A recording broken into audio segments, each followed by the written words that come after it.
ده كله عبايات اللي هي ايه، اللي هي السواري والخروج. طبعا حاجات سوري وحاجات مستورده، حاجات عاليه ومحترمه. طبعا دي بتتراوح اسعارها من 1000 1500 وانت طالع.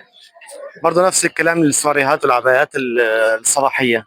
عبايات الصباحيه دي كلها حاجات مستورده وسوري. دي برضه عبايات الصباحيه، هي عاملين عليها تخفيض برضه ب 1500 العبايه. في عندك العبايات الكتان البيتي برضه بتتراوح من 600 وانت طالع. ده كله كتان بيتي، استقبال برضه في البيت من 600 وهي طالعه اسعارها.